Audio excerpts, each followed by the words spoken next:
ہمیں فخر ہے اپنے پاکستانی ہونے پر اور ہمیں فخر ہے اپنے بولوالا ہونے پر۔ میں ہوں عامر ضیاء اور آپ دیکھ رہے ہیں ٹاپ 5 بریکنگ، اور میرے ساتھ موجود ہیں جناب نذیر لغاری صاحب۔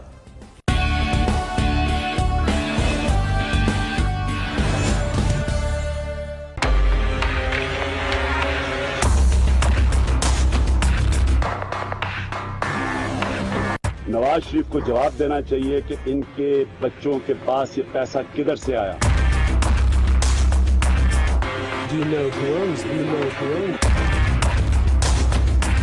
I'm not the right person to. But you live there. تسلیم کرتا ہوں کہ الحمدللہ پاک لین کے اوپر جو اپارٹمنٹس ہیں وہ الحمدللہ ہمارے ہیں۔ میں بلا خوف تردید حتمی طور پر واضح اور دو ٹوک الفاظ میں کہہ سکتا ہوں کہ جدہ سٹیل مل ہو یا لندن کے فلیٹس یا اور کوئی ادائیگی، پاکستان سے ان کے لیے 1 روپیہ بھی باہر نہیں گیا۔ میں اللہ کا شکر ادا کرتا ہوں، وہ الحق ہے، اس نے سب کے سامنے اصلیت لے آیا۔ یہ کرپشن بے نقاب ہو چکی ہے، اب امتحان ہے اداروں کا، کچھ چھپی نہیں رہ گئی بات۔ کچھ لوگ اپنے سیاسی مقاصد کے لیے مجھے اور میرے خاندان کو نشانہ بنا رہے ہیں۔ جب ثبوت مانگو وہ قطری آ گیا جی، وہ کدھر سے پیسہ ہے وہ جی قطری کے پاس آ گیا۔ حکومت سے باہر یا حکومت کے اندر ہوتے ہوئے میں نے یا میرے خاندان کے کسی فرد نے قومی امانت میں رتی بھر خیانت نہیں کی۔ کہتے ہیں جی ہم بڑے دیانتدار ہیں اور ہم پہ روپے کی کرپشن نہیں ہے، خیر ہم دیکھتے ہیں، ہم پیناما کا بھی انتظار کر رہے ہیں۔ اس انصاف پہ مبنی فیصلے کے متوقع ہیں 20 کروڑ لوگ۔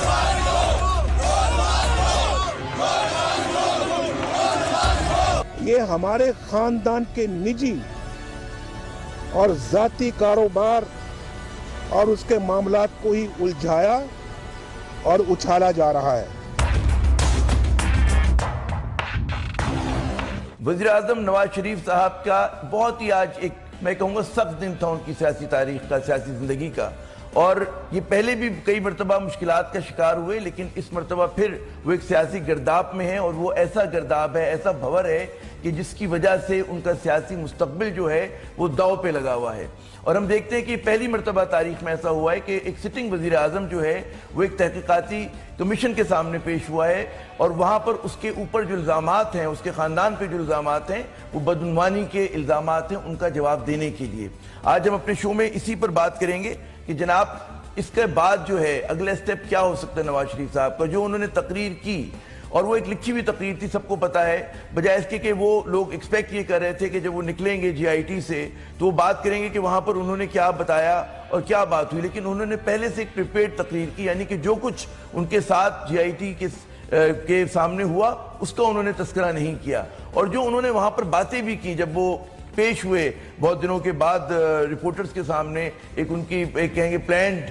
پریس کانفرنس نما چیز ہوئی، تو اس میں لکھی ہوئی تقریر کے اندر بھی جو اصل بات تھی، جو اصل نقطہ تھا، انہوں نے کہا کہ وہی انہوں نے ڈاکیومنٹس جمع کرائے ہیں کہ جو کورٹ میں ماضی میں ان کے وکلاء جمع کرا چکے ہیں۔ اس کا مطلب یہ ہوا کہ کوئی نئی دستاویز جو ہے وہ جمع نہیں کرائی گئی، کیونکہ نئی دستاویز جمع نہیں کرائی گئی اس کا مطلب یہ ہے کہ پرانی دستاویزات جو تھیں وہ کورٹ کو مطمئن نہیں کر سکی تھیں۔ کیا ان ڈاکیومنٹس کو دوبارہ پیش کر دینا جی آئی ٹی کو مطمئن کرے گا؟ یہ ایک بہت بڑا سوالیہ نشان ہے۔ دوسری جو انہوں نے بہت میرے خیال میں جس پہ لوگ بہت بحث کر رہے ہیں وہ یہ بات کی کہ جناب ایک اور جی آئی ٹی ہوگی اور وہ بڑی جی آئی ٹی ہوگی اور وہ قوم کی جی آئی ٹی ہوگی، جو اس بات کا بالکل اندیہ ہے کہ ان کو نظر یہ آ رہا ہے کہ اس جی آئی ٹی سے ان کی مرضی کا فیصلہ نہیں ہوگا، اور وہ بات اب کر رہے ہیں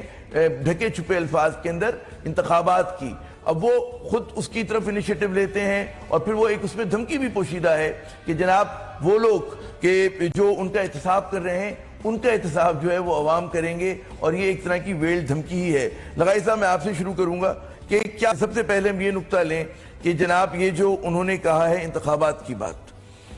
وزیر اعظم نے کہا کہ چند روز میں ایک بڑی عدالت لگنے والی ہے، چند دن میں ایک بڑی عدالت لگنے والی ہے، گویا اس کا مطلب یہ لیتے ہیں، ہم اپنے طور پر ریزیوم کرتے ہیں کہ وہ شاید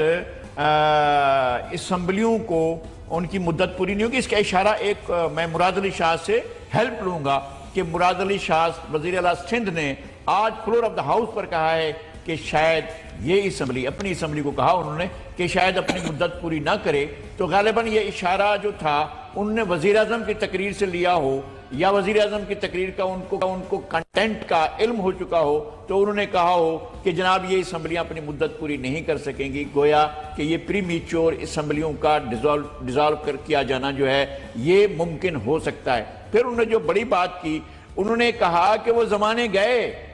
جب سب کچھ پردوں کے پیچھے چھپا رہتا تھا، یہ اداروں کو،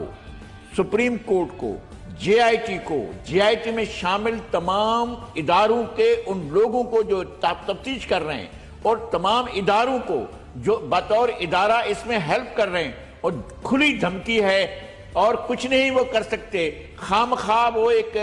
ہائپ کریٹ کر رہے ہیں، وہ صرف ایک کام کر سکتے ہیں کہ وہ اپنے اس بھونپو میڈیا کے ذریعے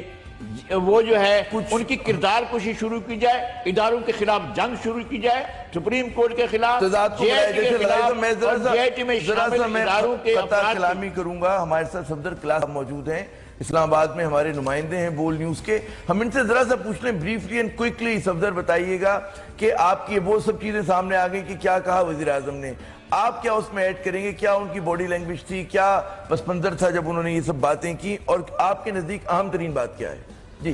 خاص کر وزیر اعظم نے آج جو ہمارے اپنے وزارت عظمہ کے اس دور میں جو ہے 4 سال بعد ایک پریس کانفرنس نما اسے کہہ سکتے ہیں، پریس کانفرنس کرنے کی جو کوشش کی، تو اس میں صرف پریس ریلیز پڑھ کے سنا دی، اور صحافی جو ہے پیچھے آواز لگاتے رہے وزیر اعظم کو کہ وزیر اعظم صاحب اگر پریس کانفرنس ہوتی ہے تو اس کے پورے لوازمات ہوتے ہیں، سوالوں کے جواب دینے ہوتے ہیں۔ آپ کے نزدیک کیا لگ رہا تھا کہ کانفیڈنٹ ہیں، ایک وننگ کیپٹن کے طور پر سامنے آئے، یا آپ کو لگ رہا تھا کہ کچھ سہمے ہوئے ہیں، کچھ پریشان ہیں؟ جی باڈی جیسچر میں تو ہم یہ نہیں کہہ سکتے کہ وزیر اعظم اگر نارمل اس میں کئی دفعہ سامنے آتے ہیں میڈیا کے، اگر پارلیمنٹ میں بات کرتے ہیں تو وہ کبھی جوک بھی کرتے ہیں، یا ان کے چہرے کے جو جیسچر ہوتے ہیں وہ تھوڑے سے اور طرح کے ہوتے ہیں۔ آج تھوڑا سا سیریس موڈ تھا، اس میں ہم یہ بھی کہہ سکتے ہیں وہ ان کی جو مزاج کی طمانیت تھی وہ کچھ اچھی نہیں لگ رہی تھی، اس میں کافی سیریسنس تھی، تلخی تھی، اس میں کڑواہٹ تھی، اس کو جو بھی نام دے لیں۔ اچھا دوسرا یہ کہ آج اس میں 2-3 چیزیں جو اختلافی پوائنٹ سامنے آئے کہ وہ کلابی وہاں پر پہنچ گئے تھے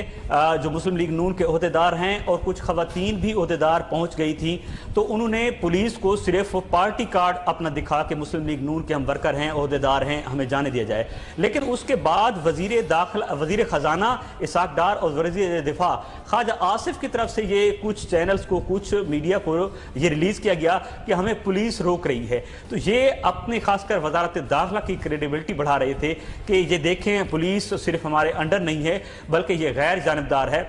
جہاں پر یہ تو صفدر میں کہوں گا کہ فٹ نوٹ آف ہسٹری ہے، سائیڈ شو ہے کہ یہ اپنے آپ کو مظلوم ظاہر کریں، لوگوں کو پتہ ہے کہ اصل جو سٹوری ہے وہ وزیر اعظم کا احتساب ہے، اصل جو خبر ہے وہ جی آئی ٹی ہے، اصل خبر یہ ہے کہ نواز شریف صاحب اس جی آئی ٹی میں پیش ہوئے ہیں، اصل خبر یہ ہے کہ ان کے چہرے پہ پریشانی ہے، اور اصل خبر یہ ہے کہ وہ اس بات کا واضح اشارہ دے چکے ہیں کہ ان کو اسمبلی جو ہے وہ کمپلیٹ اپنی مدت مکمل کرتے ہوئے دکھائی نہیں دیتی، اور وہ ایک بڑی جی آئی ٹی کی بات کر رہے ہیں جس کو لوگ بطور دھمکی دیکھ رہے ہیں کہ جناب انہوں نے اداروں کو ایک مرتبہ پھر دھمکی دی ہے، پوشیدہ ہاتھ کی جب وہ بات کی تو پھر انہوں نے اداروں کے اوپر تنقید کی ہے۔ ہمارے ساتھ معروف جناب ایس ایم ظفر صاحب موجود ہیں، انہوں نے ہمیں جوائن کیا ہے، میں بہت مشکور ہوں، بہت بڑا نام ہے ہمارے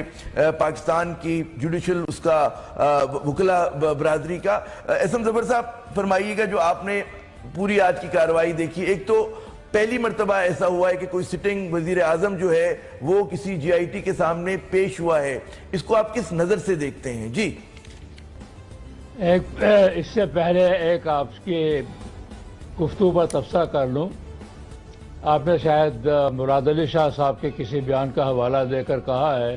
کہ اب کوئی بات چھپی نہیں رہ سکتی، وہ زمانہ چلا گیا۔ میں اس میں صرف ایک فکرہ کہنا چاہوں گا، زمانے میں جو بات نہیں چھپنی چاہیے تھی وہ چھپائی جاتی تھی،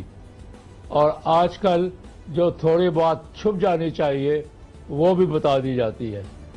یہ بڑا فرق ہے، اور اس وجہ سے معلوم ہوتا ہے کہ ابھی تک ہمارا معاشرہ اور ہمارے ادارے اور ہم لوگ ابھی تک صحیح لائن پر نہیں چل رہے۔ لیکن میرا اندازہ یہ ہے کہ اس ساری گفتگو کا محاصل یہ ہے کہ کیا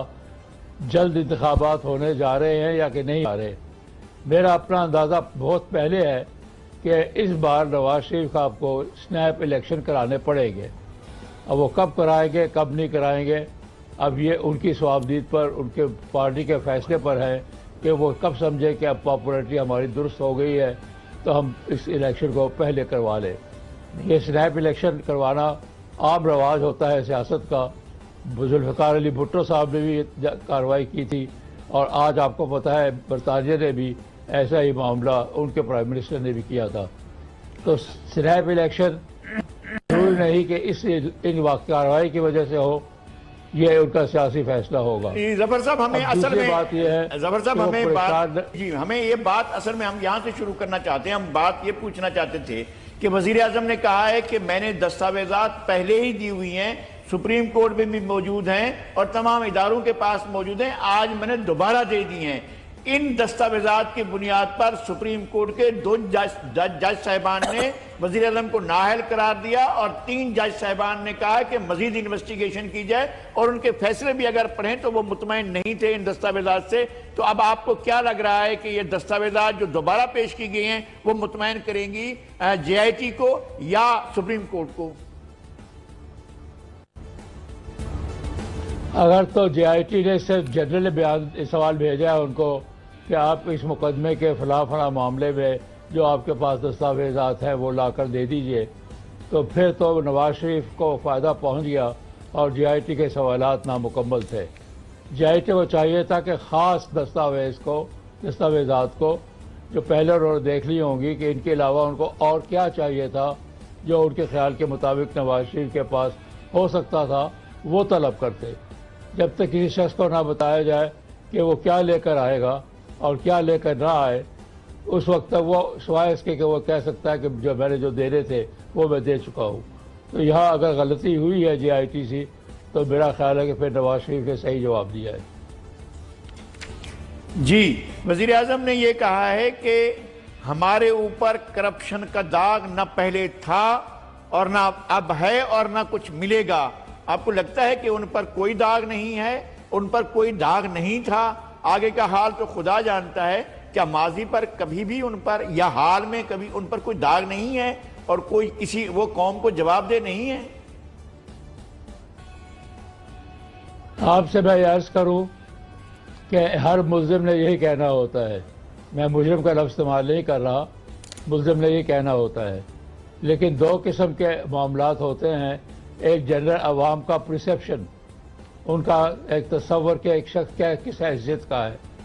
وہ اس حساب سے اگر دیکھا جائے تو پبلک جوری تو ابھی تک یہ سمجھتی ہے کہ انہوں نے کرپشن کی ہے. یہ عوام کی رائے بنتی دکھائی دے رہی ہے. عوام کی رائے ظاہر ہے اوپینین میکرز کی وجہ سے بنتی ہے, آپ لوگوں کی گفتگو سے بنتی ہے, اخبارات پڑھنے سے بنتی ہے, اور جنرل باتیں. احسن ظفر صاحب, میں ذرا خطا کلامی کروں گا. بہت شکریہ کہ آپ نے پروگرام میں ہمارا ساتھ دیا, اور یقیناً نواز شریف صاحب کے جو آج کی تقریر اور جو کچھ JIT میں ان کے ساتھ ہوا اس پہ آنے والے پروگراموں میں بھی کئی دنوں تک نہیں بلکہ کئی ماہ کئی برس تک بات ہوتی رہے گی. اور انہوں نے جو ایک اور دعویٰ کیا تھا میں اس کی طرف ذرا سے نشاندہی کروں اور اس کے بعد ہم پروگرام کو ریپ اپ کریں گے. نواز شریف صاحب نے کہا کہ ہمیشہ ان کے خاندان کا احتساب ہوا, لیکن ناظرین جو لوگ پاکستان کی سیاسی تاریخ سے واقف ہیں وہ جانتے ہیں کہ جب مشرف دور جس کا وہ حوالہ دے رہے تھے, مشرف دور میں بھی چاہے وہ جہاز کے اغوا کا کیس ہو چاہے وہ بدعنوانی کا کیس ہو, ہر کیس بند ہو گیا تھا, انہیں معافی مل گئی تھی. سعودی حکمراں جو تھے ان کی مدد کو آ گئے تھے. لیکن اس پہ انشاءاللہ اگلے پروگرام میں بات ہوگی. ابھی تک کے لیے اتنا ہی, اجازت دیجیے عامر ضیاء کو, نذیر الغاری صاحب کو. خدا حافظ.